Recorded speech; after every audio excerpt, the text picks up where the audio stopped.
बता देता हूँ, आप इन पे घर में बैठे हुए आप अप्लाई कर लें। सबसे पहले फ्रैंकफर्ट एयरपोर्ट, कॉन्स्टेबलर वाखा, हाफ्टवाखे, ओस्टेनस्ट्रासे, हाफबानहोफ। एजेंसीज की लोकेशन मैं आपको बता देता हूँ। फ्रैंकफर्ट में वो कौन कौन सी जगह हैं जहाँ पे हम जॉब के लिए अप्लाई कर सकते हैं। सबसे पहले फ्रैंकफर्ट एयरपोर्ट, कॉन्स्टेबलर वाखा, हाफ्टवाखे, हाफबानहोफ। ये ऐसी जगह है जहाँ पे बहुत ज्यादा रश होता है और बहुत सारे रेस्टोरेंट को एम्प्लॉय की जरूरत होती है, तो आप इन सब जगहों पे जाके अप्लाई कर सकते हैं। तो अब हम स्टेप बाय स्टेप देखेंगे कि फ्रैंकफर्ट एयरपोर्ट पे जॉब करने के लिए प्रोसेस क्या है। आपको पता है कि जब आप एयरपोर्ट पे काम करते हैं उसके दो पोर्शन होते हैं। एक वो एरिया जहाँ पे आप सिक्योरिटी से पहले आप जॉब के लिए अप्लाई कर सकते हैं और जहाँ पे जॉब करते हैं, और दूसरी वो जगह जहाँ पे आप सिक्योरिटी क्लियरेंस के बाद मीन्स के वो एरिया जहाँ पे पैसेंजर वेटिंग एरिया में वेट कर रहे होते हैं, तो वहाँ पे भी आप अप्लाई कर सकते हैं। जो आप सिक्योरिटी से पहले का जो एरिया होता है वहाँ पे आपको काम करने के लिए एक मेन डॉक्यूमेंट होता है जिसकी आपको जरूरत होती है, और उसको जर्मन जुबान में प्रूफुंग ज़ुबverpflichtung प्रूफुंग कहा जाता है, मीन्स के पुलिस क्लियरेंस सर्टिफिकेट कहा जाता है। और ये आपका जर्मनी के अंदर रहते हुए पुलिस आपको बना के देती है। और दूसरा डॉक्यूमेंट कि अगर आपने सिक्योरिटी एरिया के बाद मीन्स के वेटिंग एरिया वाली साइड पे काम करना है, वहाँ पे आपको काम करने के लिए सिक्योरिटी का आउसवाइज मीन्स सिक्योरिटी क्लियरेंस कार्ड होना चाहिए, तब जाके आप उन एरिया में काम कर सकते हैं।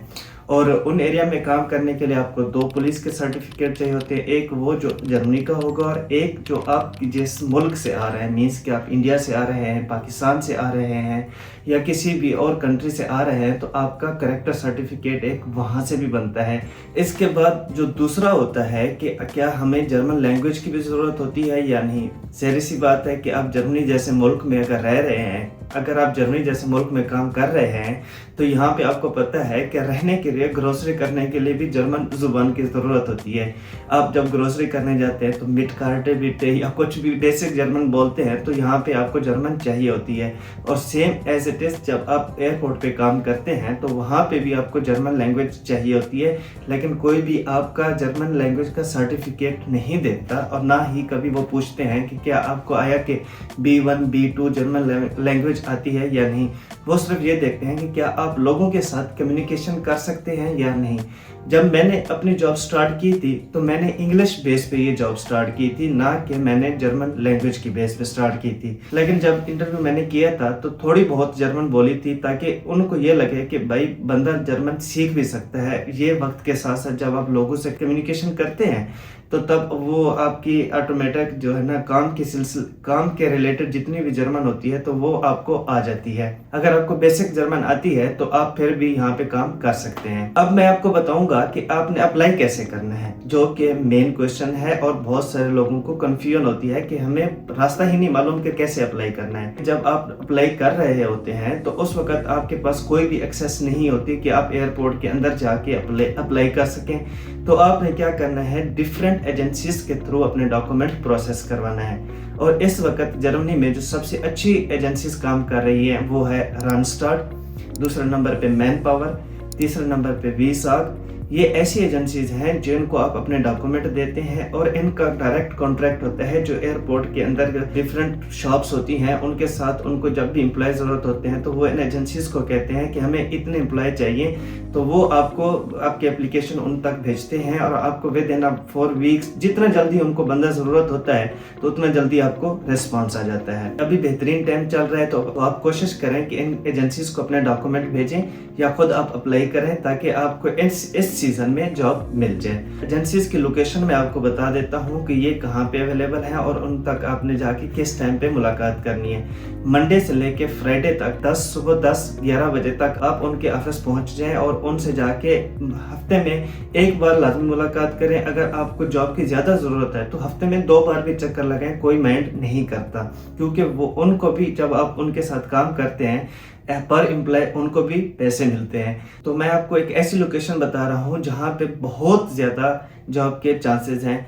जब आप फ्रैंकफर्ट एयरपोर्ट की तरफ जाते हैं तो नेक्स्ट स्टॉप आता है कैस्टरबाग पे आपने उतरना है। उससे आगे आपने पकड़नी है एक बस जो आपको लेकर जाएगी एम ताबुंसग्रुंड 31 से 33। ये एड्रेस मैं नीचे मेंशन कर दूंगा। आपने इस एड्रेस पे जाना है, वहाँ पे जाके कोई 15 से 20 एजेंसीज हैं, सब में जाके अप्लाई करके हैं और ये वो एजेंसीज हैं जो जितने भी जर्मनी में जितने भी फ्रैंकफर्ट में एयरलाइंस हैं, लुफ्तांसा एयरलाइन हो गई, उसके बाद एयर इंडिया होगी, एयर चाइना हो, जितने भी एयरलाइन होगी, इनका फूड का केटरिंग का जितना भी काम होता है इस लोकेशन पे आपको ये वाला काम मिल जाएगा। और ये जितनी भी एजेंसीज हैं ये इस तरह का काम मैनेज करती हैं। आपने इस लोकेशन पे जाके अप्लाई करना है। अगर आपके पास टाइम नहीं है और आप वहाँ नहीं जा सकते एजेंसी से बात करने का, तो मैं डायरेक्ट कंपनीज का नाम बता देता हूँ जो ये केटरिंग का काम करती हैं। आप फिर डायरेक्ट उनके पोर्टल पे अप्लाई करें। सबसे पहली आ जाती है गेट गवर्नमेंट लुफ्तांसा एयरलाइन की केटरिंग का काम करती है। आप इसकी वेबसाइट पे जाके अप्लाई करें। दूसरे नंबर पे आ जाता है को एंड डू। ये भी सेम फूड केटरिंग का काम करते हैं। मींस कि जहाँ पे आपने पैसेंजर, जिस तरह हम एयरलाइन में सफ़र कर रहे होते हैं तो आपको मालूम है कि हर पैसेंजर को उसका मील दिया जाता है। ये यहाँ पे जाके आपने सिर्फ मील की पैकिंग करनी है या मील तैयार करना है। और तीसरी है GIC। ये 3 कंपनीज जो मैंने आपको नाम बताए हैं, तो ये इससे रिलेटेड काम करती हैं। आपके पास अगर उन एजेंसीज पर जो मैंने आपको लोकेशन बताई है उन तक नहीं पहुंच सकते, तो आप डायरेक्ट इनकी वेबसाइट पे अप्लाई करें। ये जितने भी काम है इन सब के लिए आपको सिक्योरिटी क्लियरेंस की कोई ज़रूरत नहीं। इन पे जस्ट आपका पुलिस क्लियरेंस सर्टिफिकेट चल जाएगा। सिक्योरिटी क्लियरेंस की भी ज़रूरत नहीं है। अगर आपने सिक्योरिटी क्लियरेंस वाली साइट पे काम करना है तो तब आपको उसका अलग से सर्टिफिकेट चाहिए होगा।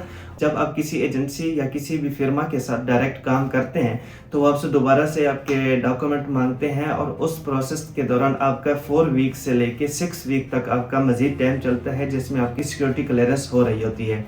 और इस दौरान ये नहीं है कि जब आपका ये टाइम चल रहा होता है तो आप कहें कि मुझे तो फ़ायदा नहीं है कि इस दौरान फिर मुझे यानी कि जॉब नहीं मिलेगी, लेकिन आपका टाइम फिर भी वो मैनेज कर देते हैं। आप किसी ना किसी ऐसी जगह पे आपको हो सकता है कि वो स्टोर उनकी केटरिंग स्टोर वाली साइड पे आपको जॉब दे दें।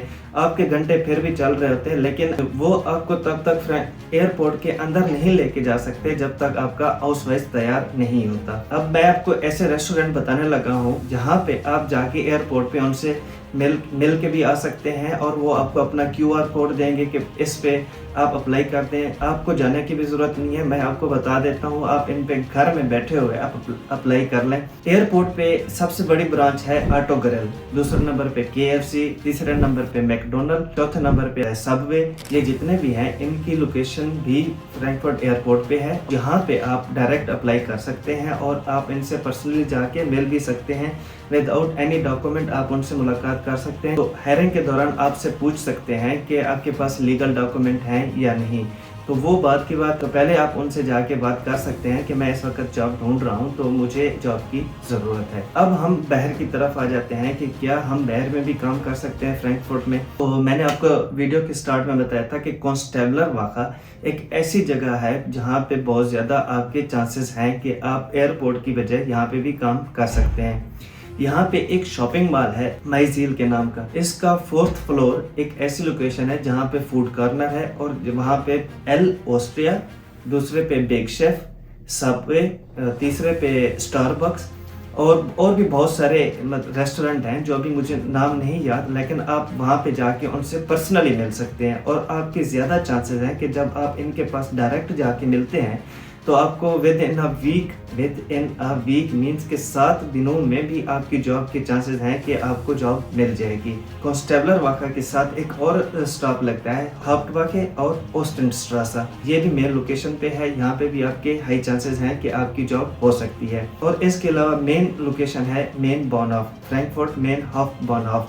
यहाँ पे भी आपको मालूम है कि ट्रेन्स बहुत ज़्यादा आती हैं और यहाँ कॉफ़ी शॉप और दूसरी यानी कि बुक स्टॉल और दूसरी भी बहुत सारी जगह हैं जहाँ पे आप जाके इनसे भी बात कर सकते हैं। रिलेटेड जितनी भी इंफॉर्मेशन थी वो मैंने आपके साथ शेयर कर दी है। होप सो कि आपको ये इन्फॉर्मेशन अच्छी लगी होगी। अगर आपका कोई भी जानने वाला फ्रैंकफर्ट में रह रहा है और उस तक मेरी ये वीडियो नहीं पहुंची तो आप अपने दोस्तों में ये वीडियो ज़रूर शेयर करें। और इसके अलावा अगर आपको कोई और इन्फॉर्मेशन चाहिए हो तो नीचे कमेंट में अपने क्वेश्चन शेयर कर सकते हैं, ताकि मैं आपके लिए जितने भी दोस्त जिनका क्वेश्चन ज़्यादा से ज़्यादा होगा मैं उससे रिलेटेड आपके लिए वो उस टॉपिक के ऊपर इंफॉर्मेशन ज़रूर शेयर करूँगा। अपनी दुआ में याद रखना। आपसे फिर मुलाकात होगी। अस्सलाम वालेकुम, अल्लाह हाफिज़।